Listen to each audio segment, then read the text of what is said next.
say you were involved also with national team. How was it? I was with Siemens and I was in the quality department. Okay.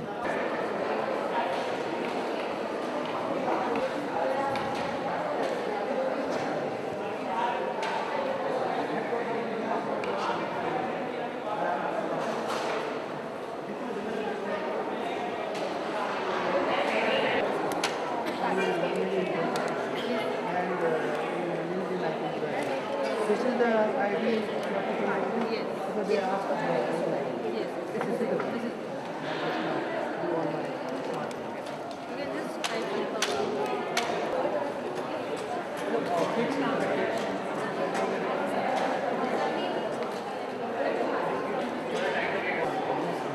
I told them that. Suddenly what happened?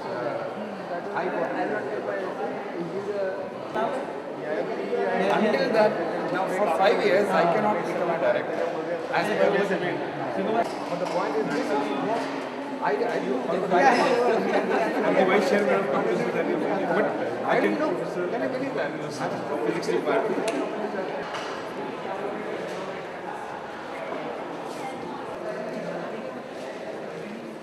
We have a store, we are partners. The badges will be that you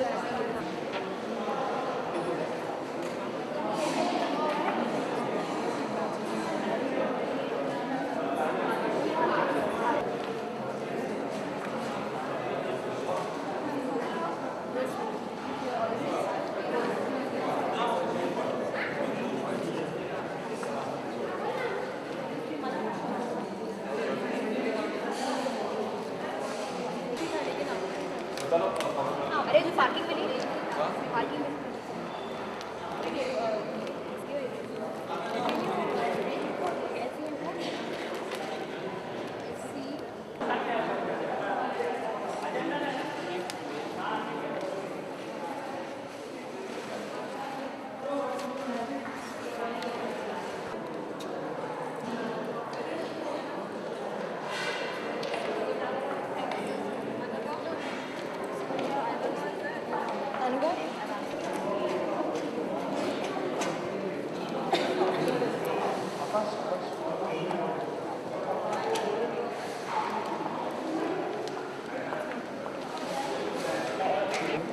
The gentleman that he was talking to me about. Yes, we are very good friends. Yes, he said so. nice thank you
Great pleasure to welcome you all for this TechNext India 2014-15 on behalf of CSMOB chapter.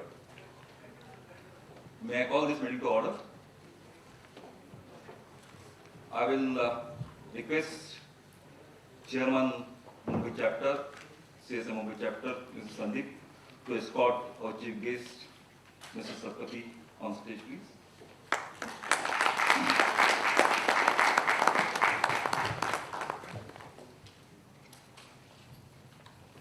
May I request CSM Mumbai Chapter Vice Chairman Dr. Gupta to escort Professor Dr. Kanan on a desk, please.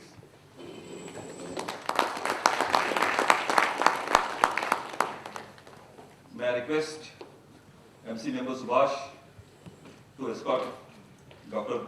Sanjay Prasad of TCS on desk, please.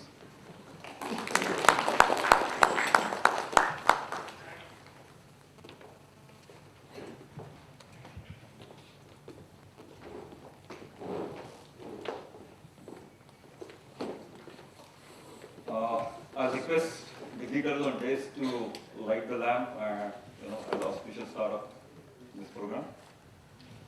Please, sir.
Darshana, Shivangi, Ashlesha for the beautiful Saraswati Vandan.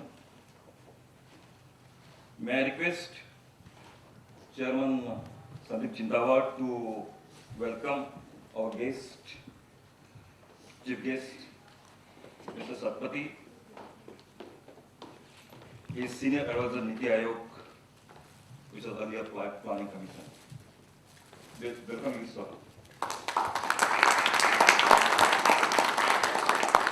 I request Chairman Sandeep to welcome Dr. Kanan, Professor Dr. Kanan of IT.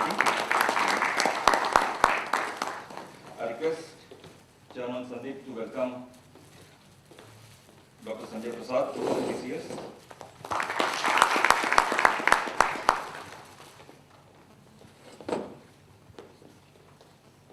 Now I'll request Chairman Sandeep Chindawar to have a welcome address and explain the theme of the TechNext 24. Thank you, Pramod. Good morning to everybody.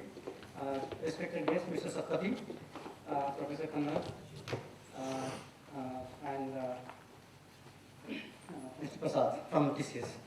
And warm welcome on the behalf of Mumbai chapter, CSI, to this conference TechNext. And we're delighted to have you, sir, Mr. Sarpati, for today's conference. If you know CSI, Computer Society of India, our mission is to help in research, knowledge sharing, learning, and career development for IT professionals. Today, the CSI has around 500 student chapters and 75 business chapters and 1 lakh members all across India. At Mumbai chapter, we run around 100 courses in latest technological subjects every year, and we have people coming from all over India to Mumbai. We also have started new initiatives in massive open online courses called MOOCs, And we also started initiative for incubation for technology entrepreneurs. We started this initiative this year, where we help people on technological advice to companies or young entrepreneurs to convert their ideas into the real products and get into the market. And we are in this process of working with incubators and investors to develop an ecosystem in Mumbai. Before this conference, we had around 10 pre-conference events at different colleges, around more than 20 colleges in Mumbai. And this convention is focused on latest IT trends, like enterprise architecture, cloud computing, Internet of Things, social media, mobility, and you will see in next 2 days. We have all the industry experts speaking on these topics. So we also have the tracks for the students and IT professionals for the workshops, online workshops, and also on the programming workshops. And there are some gaming and coding competitions. So I welcome you to enjoy these 2 days for learning, sharing, and networking. Before I close, I would like to thank each of you for coming for this convention and enjoy these 2 days. Thank you.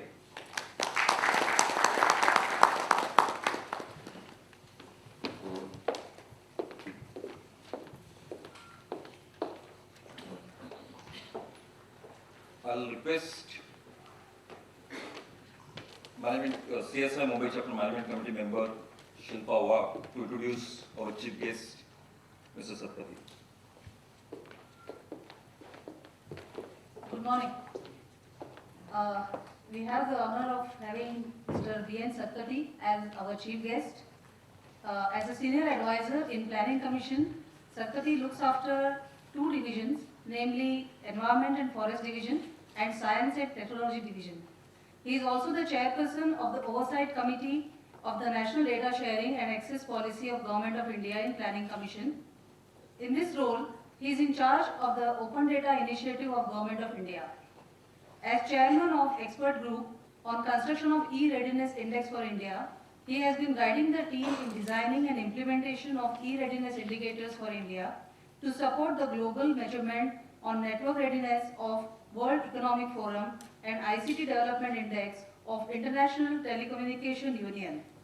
As chairperson of another expert group, his leading role has been to design a framework for measurement of ICT indicators in the country in order to support global monitoring and measurement of ICT for development. We welcome you, sir.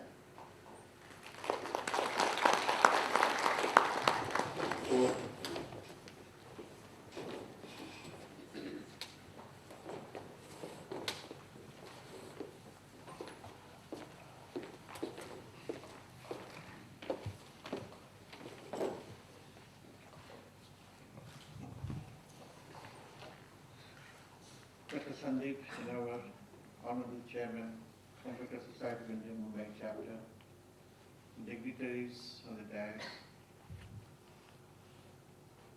distinguished participants of this 2-day conference, ladies and gentlemen. At the outset, let me thank Computer Society of India to give me this opportunity to address you on the inaugural day of this the conference. I'm very delighted to be in the midst of this young, talented group, and further privileged to participate in this, because this is the main driving force of the Indian economy today. Now, I thought I would speak on technology, which is the main theme of this, and IT education. But for a while, I thought, let me talk about the driving forces of this technology. Because in the institution that I am in right now, we are talking about transformation. The Planning Commission has now been changed. We are now National Institution for Transforming India. So if you can see the key word here is transformation. And what better can be transformational change can occur in the society and economy today is the technology. Now I will briefly talk about 4 things which are driving the technology and the scope for IT education in India today. There are 4 things. One is the global economy, the global trade, the Indian economy, the Indian IT industry, and lastly, the Digital India initiative which the government has recently announced. Now, why do I talk about global economy? When we are talking about technology. Most of the driving forces of technology comes to the global world. India today is a globalized economy. It's integrated into the world economy. Anything that happens anywhere in the world in the technology, we must be aware of that. We must be able to adjust to the changes that are required in the global economy. But unfortunately, the global economy today is, in the year 2014, has been disappointing. The global growth in 2014 was lower than initially expected. It was very disappointing in the sense that the global growth in 2014 was just 2.6% as against 2.5% in 2013. So this was a real disappointment for the global world GDP in 2014. In 2015, we expect the growth rate to be 3%, marginally better than 2014. Now, why I'm giving you these figures? Because we should be aware that if the global economy grows, we also correspondingly grow in that fashion. It is possible that if there is a recession, if you recall 1998, 1990, and then we had a tremendous slowdown in the IT industry. The technology changes also were slowed down. So this is very important to understand what's happening in the world GDP, what's happening to the most of the developed economies. So there has also been a divergence in 2014. While the activity in US and UK gathered momentum, the recovery has been stalled in the euro area. Why I'm talking about this, they are major trading partners. We must understand that the recovery in US and UK has picked up, but there has been no growth. There has been marginal growth in the euro area and Japan. China is undergoing a carefully managed slowdown. It's another major economy. We are also importing heavily our electronic items, major country where we importing from China. Why I'm saying this is because there is another initiative of the government of India, is Make in India. So what is the target of Make in India? We must manufacture that kind of technology. We must have that kind of ambience where we are able to not only produce for the domestic economy, but for the rest of the world, but within the framework of the global economy, as you can see right now, is that the year of 2014, which was not only the Ebola spread, but also there was a contagion in the sense that it was a slowdown in the whole. The growth was lower than expected. So we should be cautious in our business investment. We should be cautious and very careful in planning our business in the year ahead. That's the year of caution. So the second item is regarding global trade. We're a major trading economy now. Almost 50% of the GDP is accounted for by the trade, as import and export of goods and services. You cannot ignore the fact that India is a major exporter of IT services. Most of the IT industry, which are export driven, will not survive if the exports collapse. So, what's the trend in the 2014 and what's the outlook for 2015 as far as global trade is concerned? Now, it's very important to understand that global trade are in two kinds. So one is the goods, the merchandise, and the other is the services. The global trade, the world merchandise trade is expected to post a growth of some 4.7% 2014. Now 4.7% is not a small amount, but again, if you look at the global growth, and 2015 we're expecting a growth of 5.3%, but again a very marginal improvement. On the import side, the 4.7% increase in global world trade is split equally between developed economies and developing economies. What is important is there are three trends in the global trade scenario. First, the rise of the developing world. So you can see your business planning should be such that the goods that we are exporting now will be more targeted for the developing economy. Because the share has risen from 33% to 48%. The entire global world, the global trade, is now 48% is accounted for developing economy, and the rest by the developed economy. This is a significant change from the year 2000 onwards. The second important thing is the expansion of global value chains. Now today, Indian economy is a part of the global economy. So today some part is manufactured in China, some part is manufactured in India, some part is manufactured in Belgium, and sold in the USA. And that's the global value chain. There's the emergence of the global value chains, not only in the manufacturing of goods, but also of services. Today you'll be doing the accounting work here and doing the other work in Indonesia. And so that's how the chain is growing. This is very important because this impacts productivity. It's not easy to enter the global value chain. It's not very simple.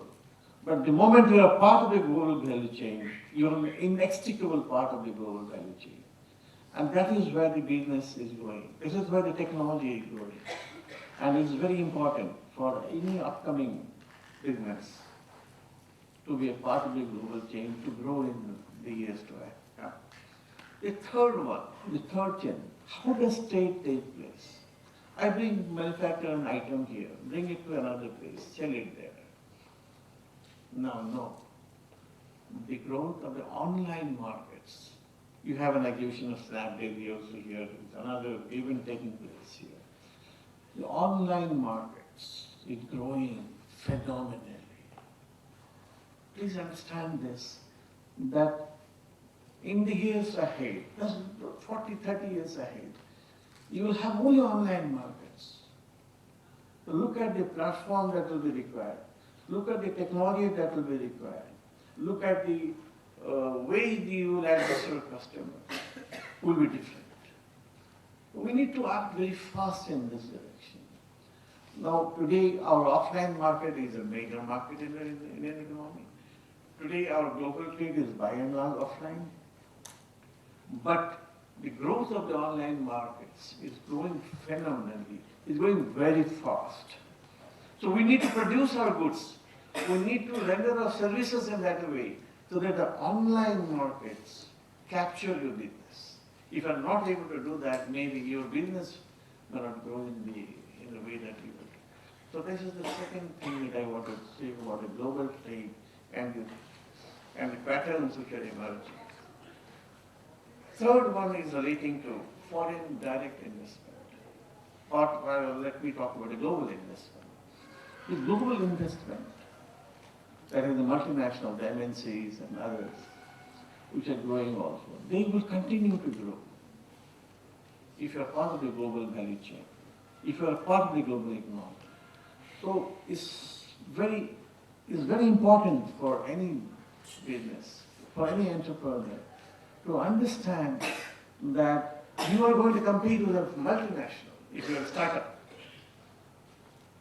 So it is very important to understand that that's the thing that we cannot avoid. We need to understand the one thing, that in the years ahead, the global economy is going to be more integrated, is going to be more online markets, and more of investment from abroad. We will also have to invest in other countries. You also have a scope of investing in other countries, Islamic countries. So that's as far as the global world is concerned. And we should very, very keenly watch each and every day. Not only the spread of Ebola, not only the spread of a virus from other countries, but also for this. I'm not touching on the other thing like about the information security or cyber security. I'm not going into those aspects, which are also very important as you grow, get integrated in the world. Now I'll come to the second part. That how does Indian economy has fared?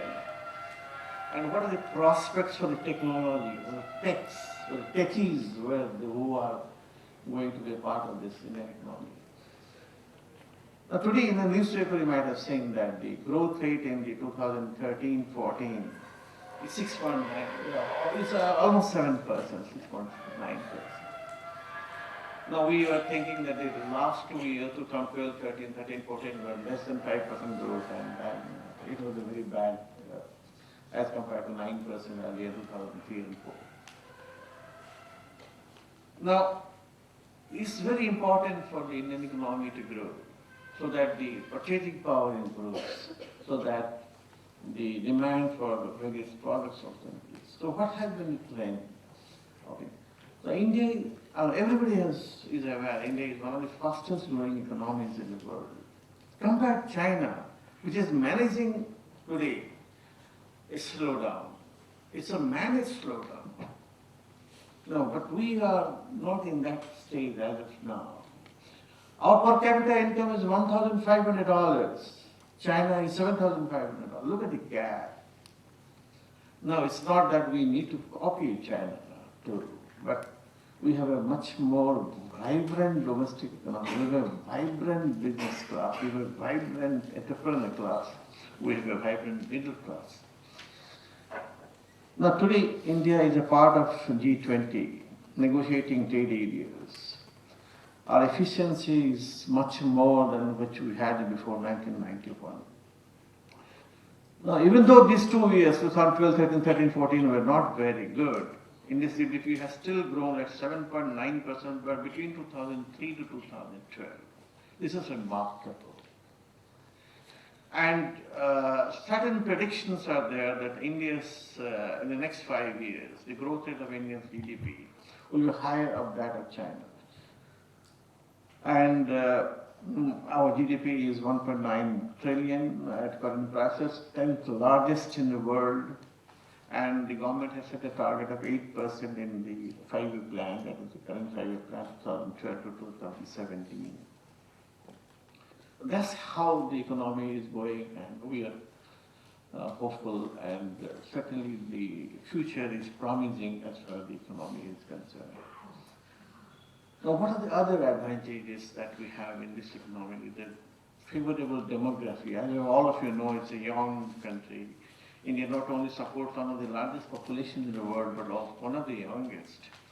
50% of its population is below 25%. And 2/3 below the age of 35. When you have a developed economy which are aging, you have the Indian economy, which is a very young population. So that gives you a much scope for tech, for technology innovations and all that. Now, the 250 million people are set to join the Indian workforce by 2030. A big chunk of the population into working race will be increasing disposable income and conspicuous consumption. This is the most exciting aspect of India's demographic dividend. This is what everybody is talking about.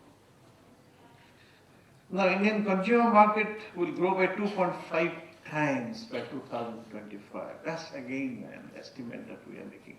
The consumer spending in India grew from $549 billion to 1.606 trillion between 2006 to 2011. Look at the way our consumer spending is growing.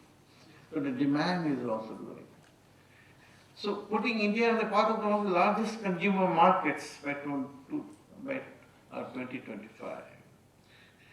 It's remarkable. Why is remarkable? Because unless there is a growth in the demand, there will be no business will come to address your demand. The variety of products will come into the market. So 70% of the expenditure is going to be on what are the items that we're going to spend on entertainment, download music, healthcare, communication, education, and education both online and offline, and majority will be on online. Personal products, services. So the growth will be on the services side. And here, in order to provide those services, IT education will have a key role to play. So organizations like CSI, organizations like IITs, NITs, regional Indian colleges, will have a tremendous role to play in delivering these services, which will be very key. So the rise of India's middle class is globally very, very significant and will also fundamental changes in India. Now, I will not give examples of the innovations that have taken place, like Tata Scratch. Like I just today saw this laptop, which is an improved version of the Akas, and others which are innovative products which you are looking forward to.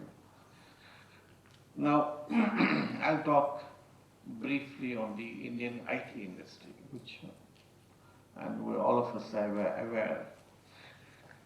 The astoundingly, when I was in Department of IT when I joined Department of IT when it was in the year 2006, and at that time there was a vision for 2008, which was earlier NDA government export, and that we'll be having $50 billion of exports by 2008. Now you can see what is in spite of the globalization, in spite of everything that has happened, the Indian IT industry's revenue has grown to 118 billion total revenue in 2013-14. And growth is again largely due to exports. 2 years back, I was in Spain, and the government of Spain had invited me to talk on the rise of China and India. How is China has grown? Everybody talking about China, Chinese products everywhere in the US and everything in China. But how has India been able to usher in the change in the IT industry? Yes, I said yes. The growth of China is in the hardware, and the growth of India is in the software. Now, how did it all happen? They're very keen to understand how did this economy, which is not as fast as in other economies, how could they be a major player in the software services market? India today in the global world, number 6 as far as the services exports are concerned, entire service, commercial services. And a major part of that is IT services. How did it happen? From 2014. Now, my answer was this. The investment that the Indian economy, the Indian government made in education in the second 5-year plan was the major harbinger of this revolution. And the second 5-year plan, the IITs, the Indian Institute of Science, all these which have happened was in the second 5-year plan, if you recall, 1955 to 60. And that was the vision of the earlier government at that time, So if you do not invest in education, if you do not in high-tech education, you will not be able to realize the vision of the growth, which may be 20 years hence, which may be 30 years hence. So the investment at that point of time was very heavy. And this is today, we're able to do that. There are many other factors also, but that's what everybody was in Spain. Now, on the other hand, in China, the hardware market was entirely driven by the foreign direct investment. and the totalitarian state environment which was there, so that every product which we produce could be priced so low. So here, our IT services was not primarily due to the FDI, but due to the fact that our investment in higher education, in technical education, in scientific education was the result of this.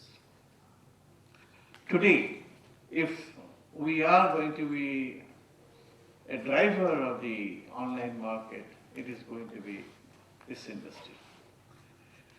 Now, the emerging geographies and verticals are always, USA and UK continue to be a major player in the whole IT services.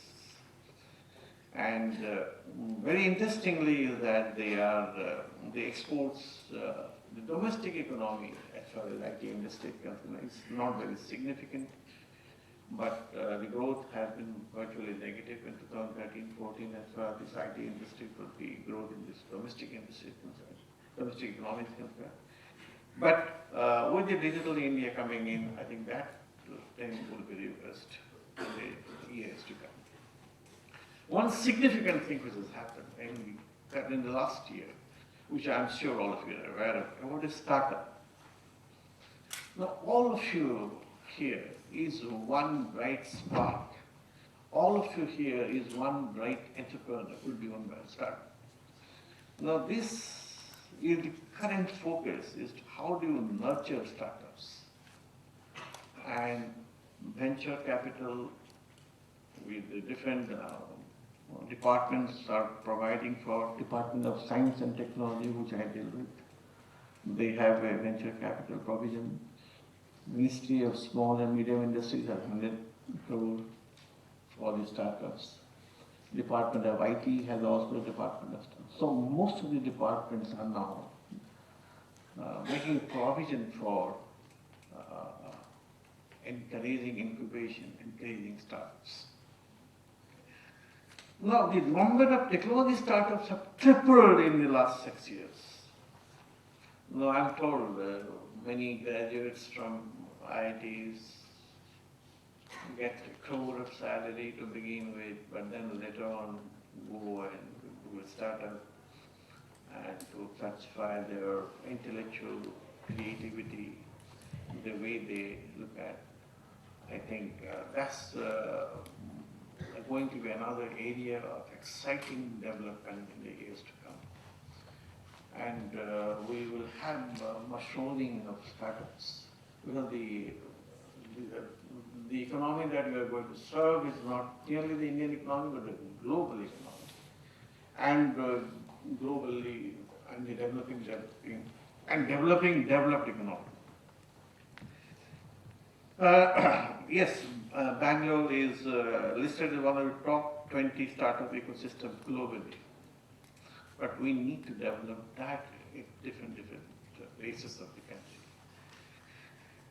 Now, verticals like healthcare, education, retail have gained significant traction. Young, innovative minds are also growing. The other one is, as I said, e-commerce along with is also another area. So opportunities galore as far as the startup is concerned, and the government is making provision for different department budgets for this.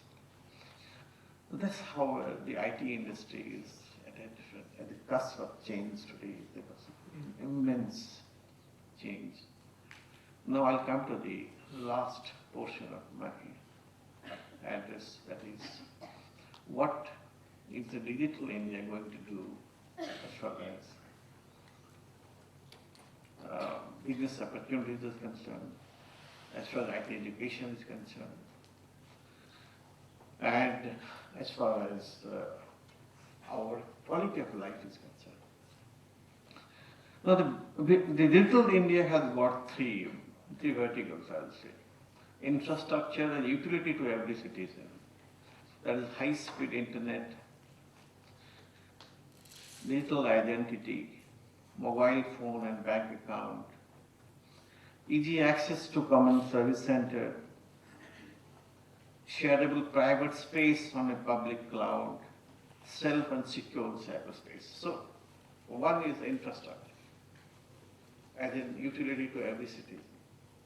That's one pillar of this digital India. The second pillar is governance and services on demand.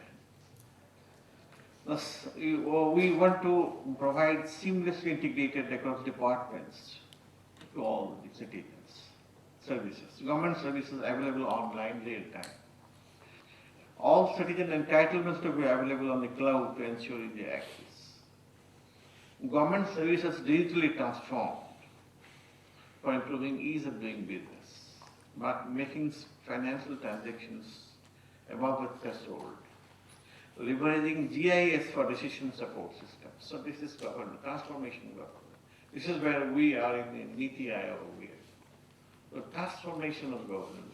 Earlier what we used to do is, you might have, Sanpetro must have come here a number of times. We're looking at innovations, innovations in governance.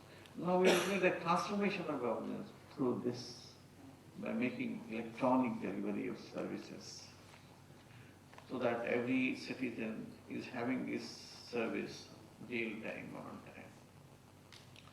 This is the second pillar of the Digital India initiative. The third one is the digital empowerment of the citizens.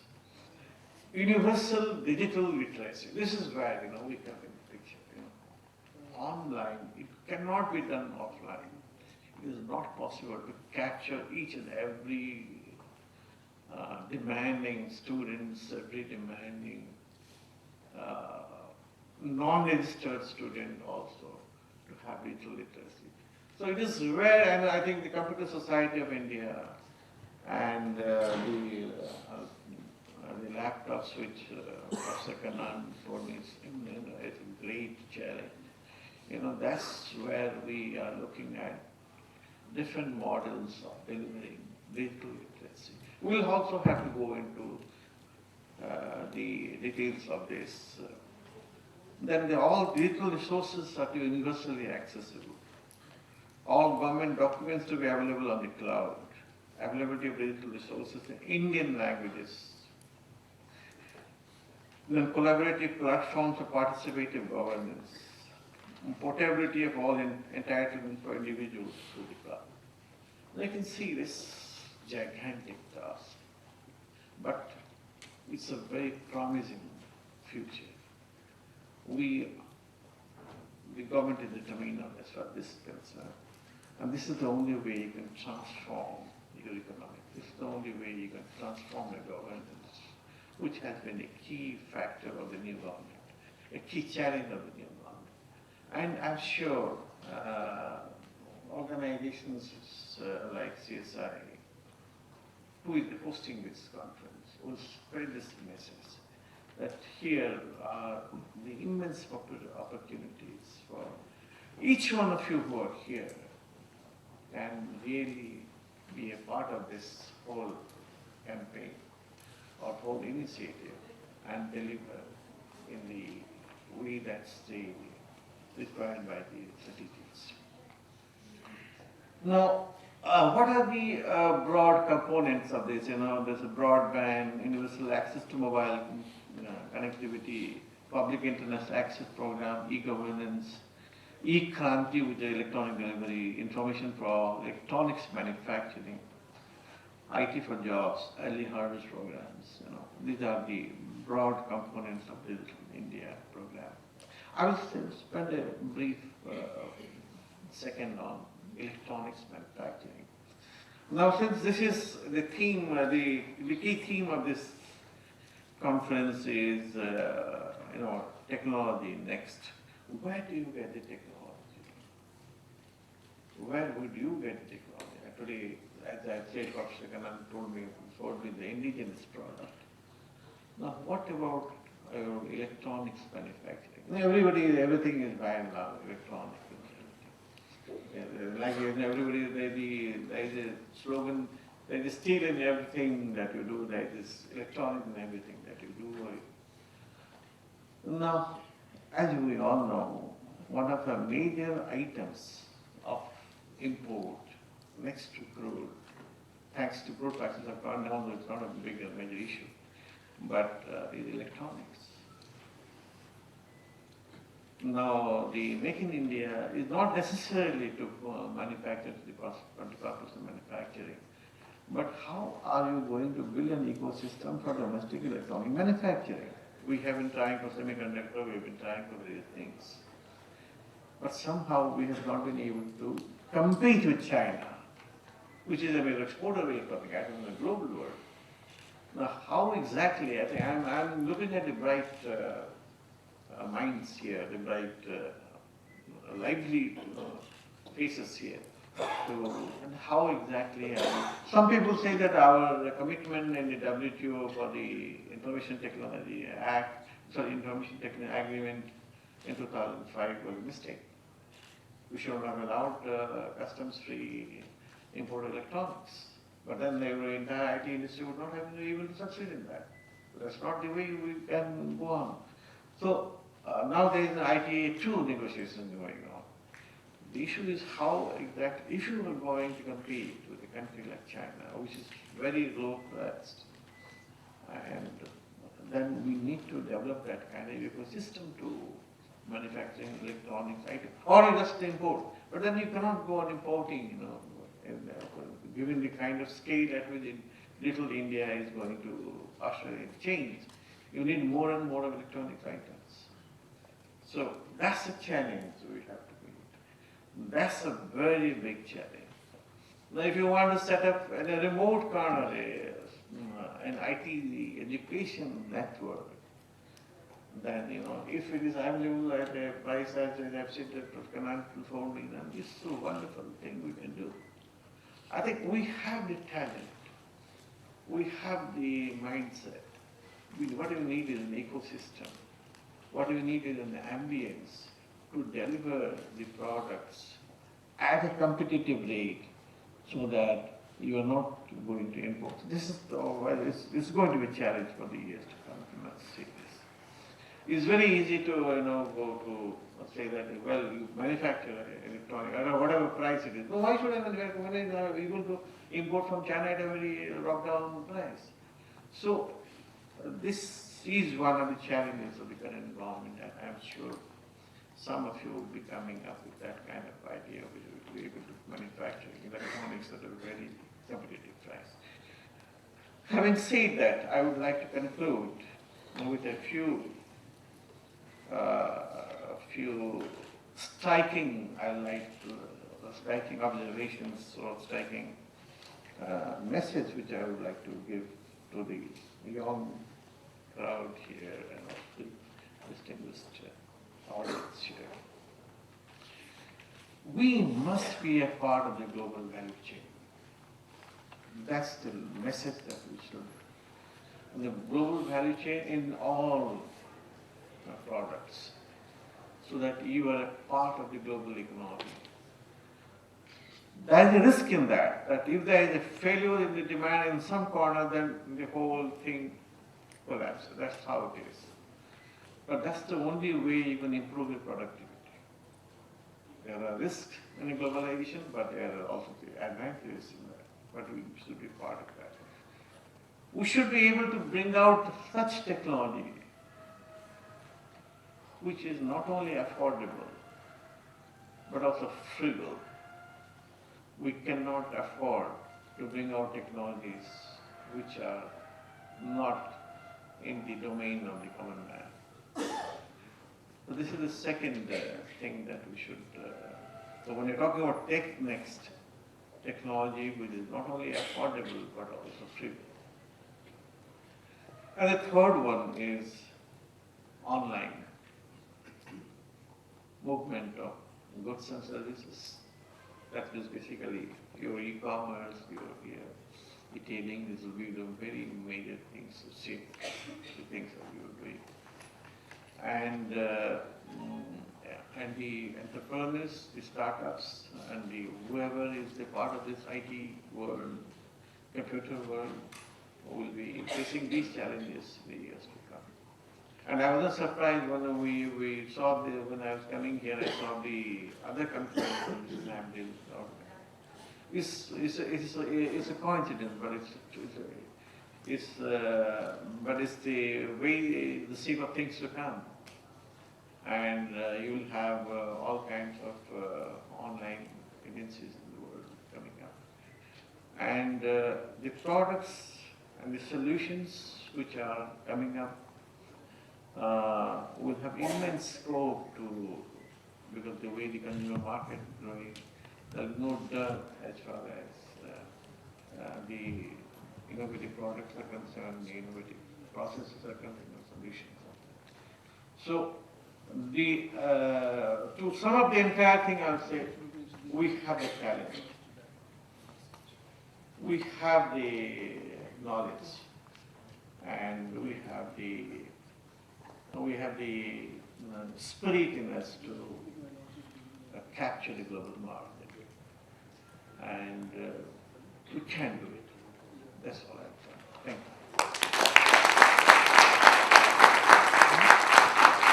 you. He explained the global and domestic dynamics of the industry today. Let me assure on behalf of CSI has a role to play in training current generation and future generation of engineers who are coming. We are already doing a lot of work in training of the current IT professionals as well as future IT professionals. We are starting initiative in different colleges, engineering colleges, and spreading the courses based on MOOC. Thank you for whatever you said. May I request Dr. Gupta to felicitate Mr. Satpathy?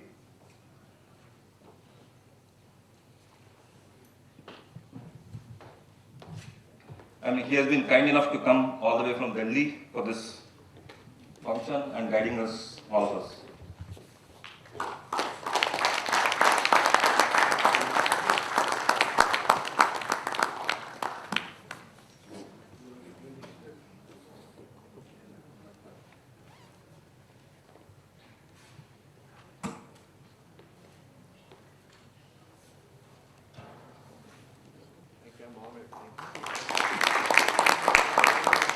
I request Dr. Gupta to felicitate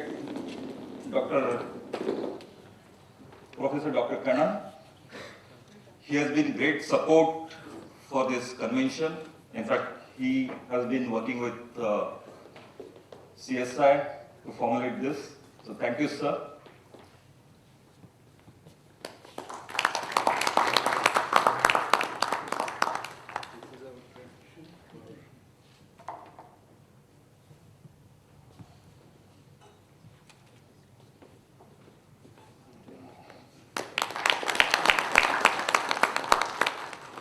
I'll also request Dr. Gupta one more time to felicitate Dr. Sanjay Prasad of TCS.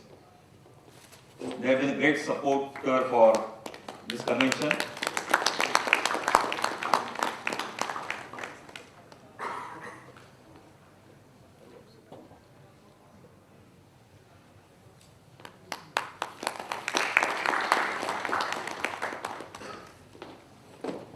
I'll request Dr. Gupta to have a formal vote of thanks, please.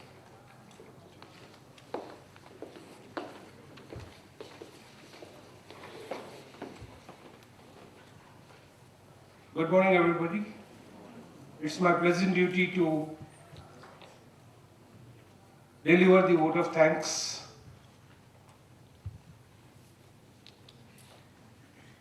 addressing our chief guest, Mr. B.N. Satpathy.